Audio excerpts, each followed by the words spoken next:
What's up, everybody? Welcome to Father-Son Rebuilds. My name is Jaime Sr.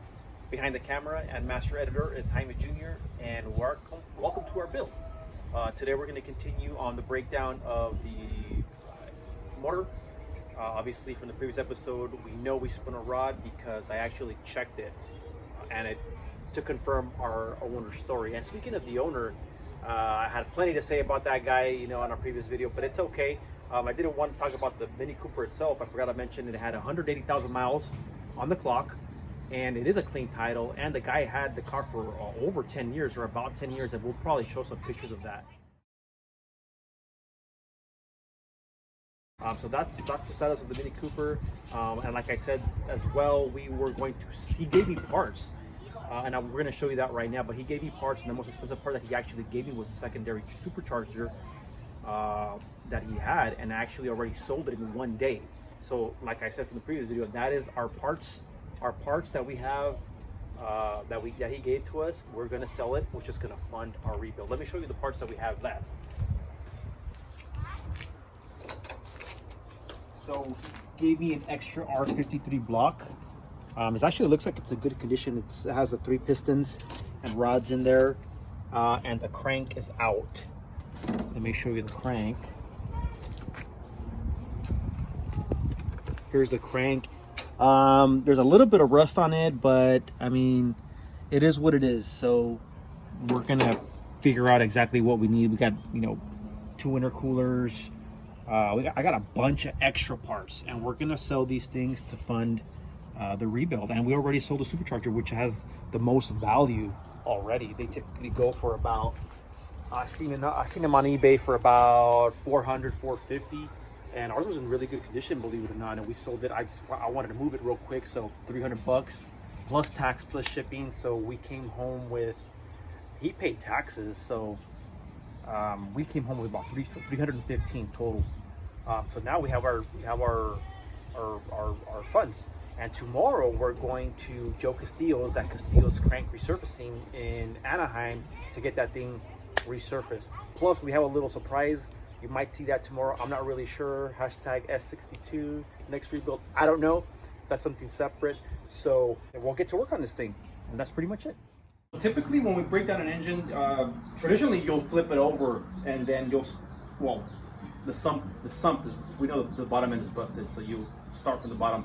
But since we know there's chips in it, I'm not gonna rotate it over to keep any debris falling into the head. And as you can see, the head, you may be able to, well, no, you won't be able to see it, but the head is actually like redone or remanufactured. The valves are real clean. The internals are real clean. So we're gonna just take it apart the way it is and then just go from there.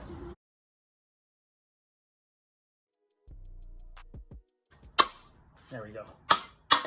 There we go.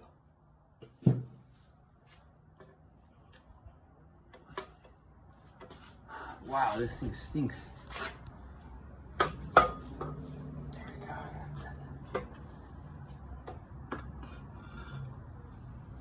Okay. Let's see how they lean.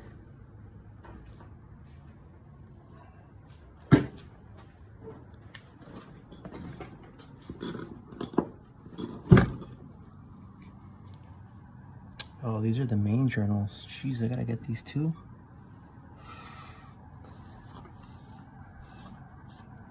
Look at that. Look at that. Oh, good. Jesus. Man. Don't ever bypass Royal coolers. Alright, let's take a look at the crank tuner.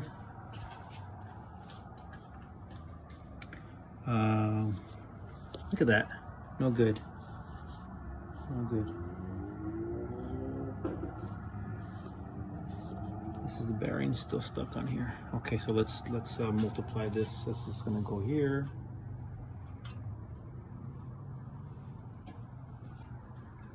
I'm gonna have to replace all main and rod bearings. This is number 3. This is our failed main bearing, or the one next to. Look at that. Copper. No good. Look at all this. Here's our failed journal. No good. Here's the neighboring journals. Or these are the main journals actually. So, I mean, I don't know. Not bad, but there is some scoring. Let me push down on these pistons so we can rotate this.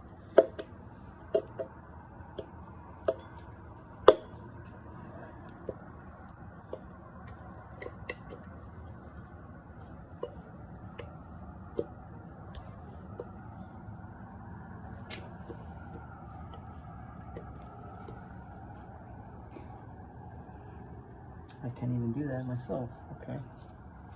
So, you know what? We don't even have room, so we'll go ahead and cut right there and we'll take a break. Okay, so after removing the girdle, let's take a look at the main bearings, and it's not good. Let's focus on here. You can see number one, main bearing number one, is copper is exposed. You can obviously see that, no good. Next one over. That one's okay, not bad, but still. Second one, third one over is scored a little bit, looks okay. Next one over, copper is exposed,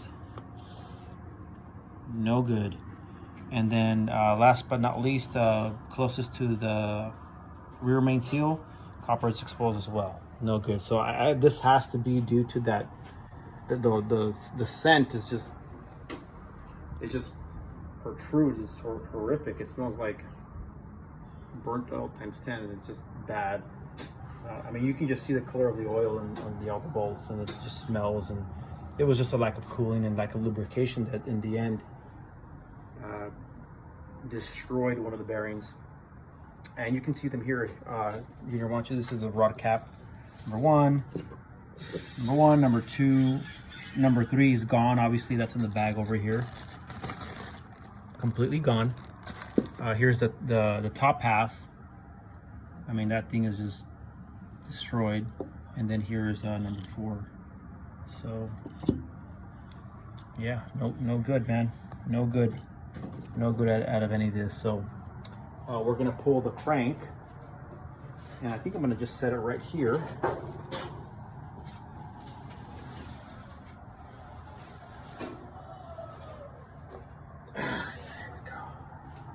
And hopefully we'll be able to rotate it.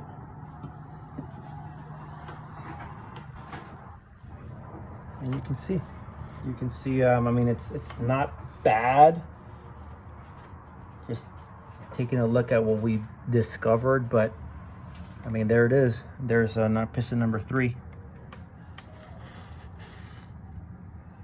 Man, so we'll see. We're taking it to the crank resurfacing guy tomorrow, and who knows, man. I asked him about stroking this thing, and he gave me a couple options, but I'm just scared. Let's come over here, Junior. Take a look at the pistons, and I'll take this from you. There it is. Oil squirt is intact. The cylinder walls actually are in pretty decent shape. I'll show you that now. Yeah, those are the pistons right there. I think I'm unable to pop them out because of the rings. They're catching. So I'm gonna leave this like, actually, you know what, I'm gonna see if I can push one from the bottom.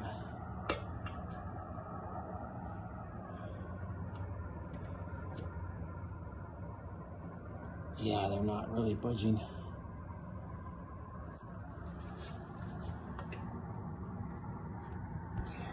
Okay, we're gonna leave things the way they are.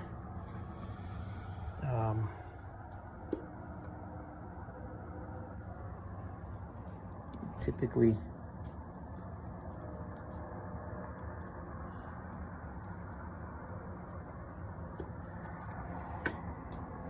know what, let's see if we can pull actually number 3 out. Wait, that's the one that failed. Let's pull that one out. All right, so I just took off the piston squirter and I blew into it so it's not clogged. So I'm telling you, the interior actually looks pretty clean. There's no metal. Only metal that we found was at the bottom of the pan and then the oil filter housing. So, I mean, let's take out the piston. Oh Lord. Oh yeah, obviously I won't be able to because the block is in the way.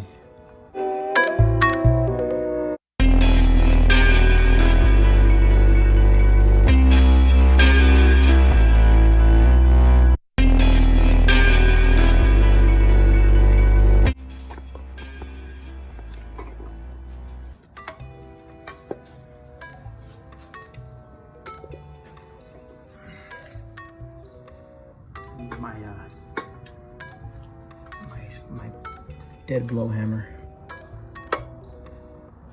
All right, let's cut right there. All right, guys. So I was able to get the piston out. I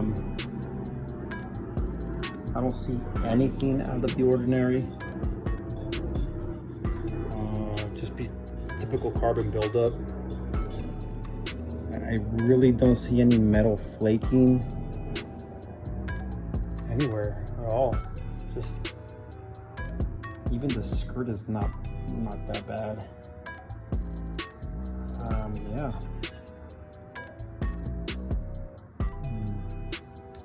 The only thing that may worry me is the rod surface for the bearing and the play between the journal ends. I'm gonna have to look that up, otherwise we're gonna have to get another connecting rod and piston. But yeah, crank is out.